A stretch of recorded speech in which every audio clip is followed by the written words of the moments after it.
For as long as there have been people, there have been stories. Gathering around a campfire, beholding a silver screen, curling up with a book, or interacting with a game. But how have those stories been shared? For as long as people have made communities, there have been languages, words. The bedrock of communication has been a cornerstone of our storytelling. Not just the storyteller regaling their community, but the written word made accessible in books, dialogue in plays and movies, decision trees in games, and so on. Words. But lately, it feels like there are too many words. Quips and comebacks dominate a script where once a character may have stood in reverent or enraged silence. Shows are being written to dictate more of what is going on for as much as they fight for their viewers' attention.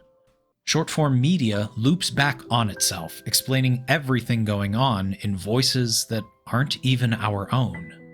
We have stigmatized silence.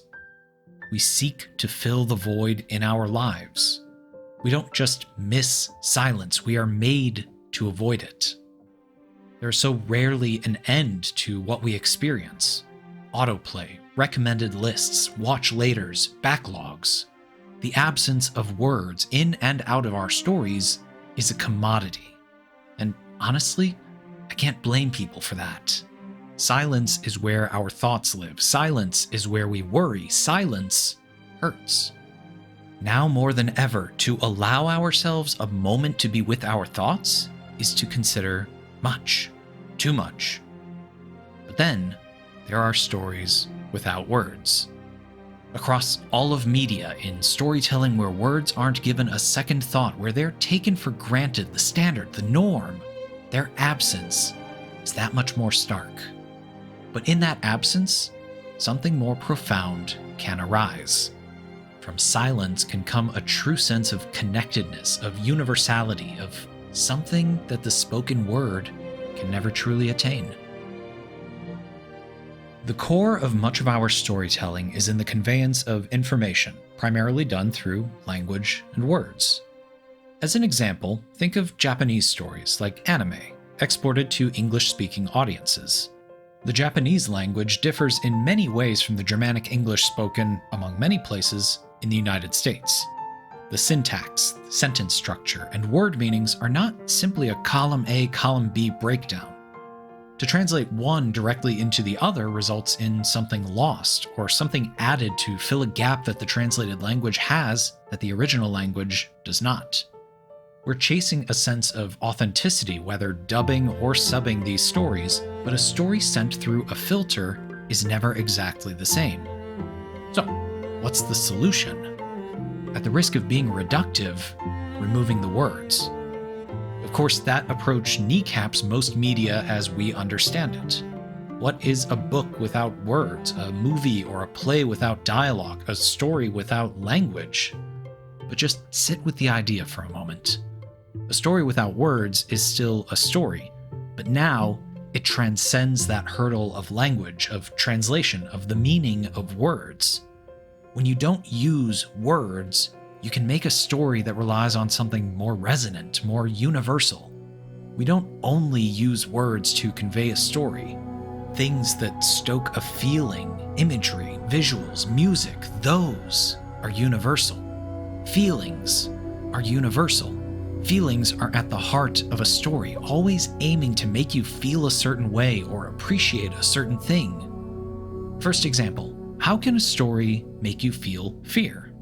Think of Amnesia, the bunker.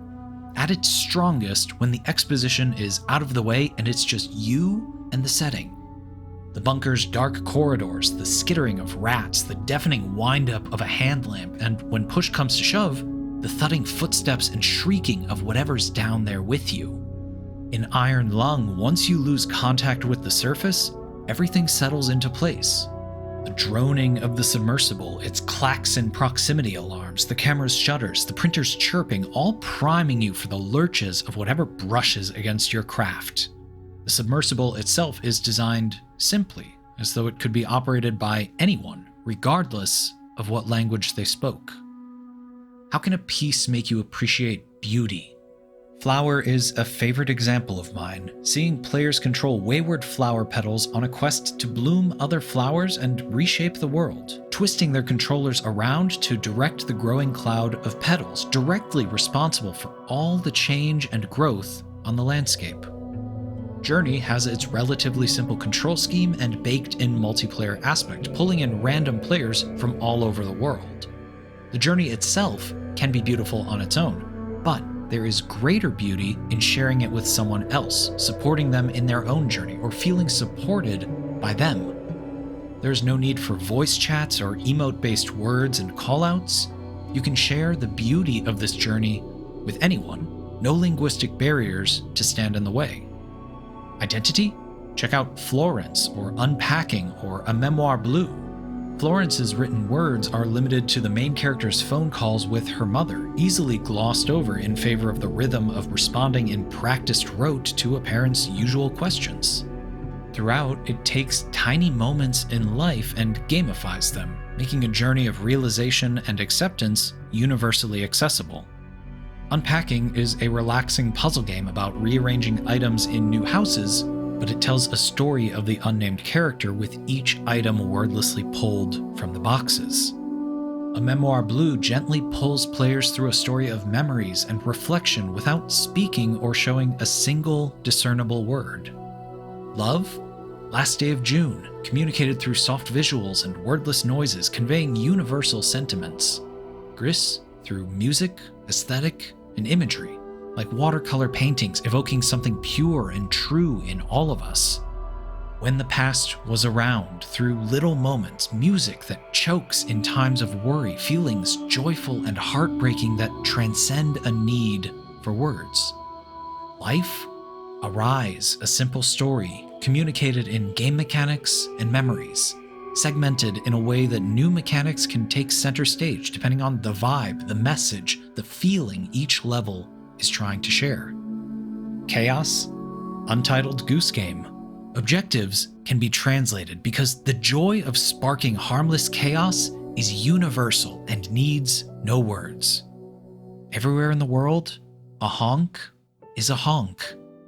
Words have a purpose in our stories. Yes, they give us the opportunity to focus our scope, to make a story about a theme or about a group or about a particular experience. That is not a bad thing, but we should also recognize its limitations, that a story with a foundation in language cannot truly be universal. It's hard to take a moment and experience stories in a different way. It catches us off guard, like something's missing. I made it through nearly 20 minutes of No One Will Save You before realizing nobody had spoken a single word, a trait that carried through the rest of its runtime. It stuck out for a while, unexpected and distinct in its absence, quiet in ways beyond the spoken word. Same principle with flow. I at least expected the animals to not make human sounds and noises, but all the same, it is a story told entirely without human language. Quiet in the way that nature is, even as it pushes towards tumult. That's where things diverge a bit. When I talk about silence, it pertains to the human experience. It could be in muted interactions or quiet ambience, a quietude that does not necessitate nothingness. In this way, silent movies are anything but. Cards dictate dialogue throughout. Their actors, comedic or dramatic, are wildly exaggerated to make up for the lost audio. The soundtrack is flamboyant and excessive, again, in the way that it has to be to make up for the lack of spoken word. Silent movies are actually loud because they're trying to fill the gap in one of our senses. But still, music can be one of the core factors to contributing to that sense of silence. As an example, lo-fi music functions under an audio blanket, muting certain elements of its sound to more easily flow into the background of what's going on in the foreground. Same principle with wordless stories. It's not trying to make up for the lack of spoken word, but augmenting it. Each of the games I mentioned handles soundtracks in their own way. Arise uses it to augment the imagination of childhood, the muted despair of loss, the swelling of love. When Untitled Goose Game pulls music out, it's timed with the creeping goose and their efforts at sowing chaos, punctuating those moments. Unpacking uses more of the lo-fi vibe, serving as a background and enhancement of the general feeling, excited, sad, or otherwise. Florence uses it to emphasize the emotions of the moment, but never to overpower the experience. Silence is in restraint as much as it is in quiet. A desire not to fill a gap, but to magnify the elements that already exist.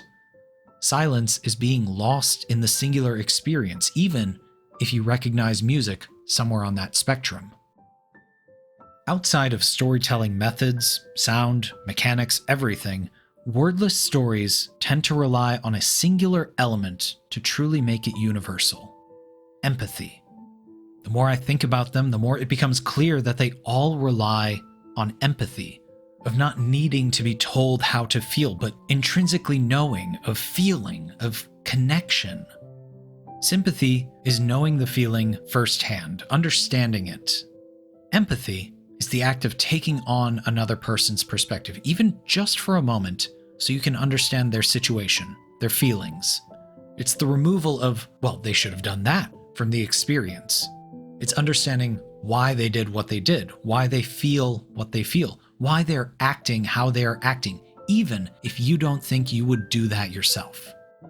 By removing words from their stories, these experiences can more effectively appeal to a wider range of people using the oldest, simplest method of communication.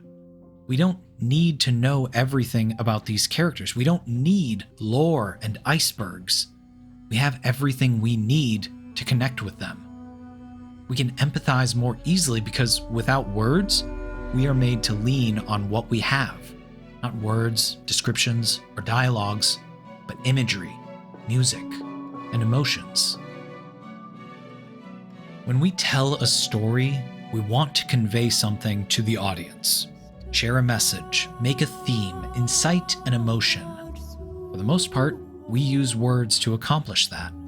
But there is a risk in trying to be too specific in a wordless story, or, on the other end, the intended meaning being lost in generalization. But a work and its impact can also exist separately from its creator's intentions. When a piece is open to interpretation, as wordless stories often are, they let us fill in our own words to create our own meaning on top of the foundation the creator has laid. Whether we know a feeling intimately, are empathizing with it, filling in a void of inexperience, or feeling the catharsis and release of never knowing a particular pain, these stories and their broad brushstrokes become ours. The strength of a wordless story is in its potential for interpretation, its lack of singular direction, its transcendence of how we think of stories.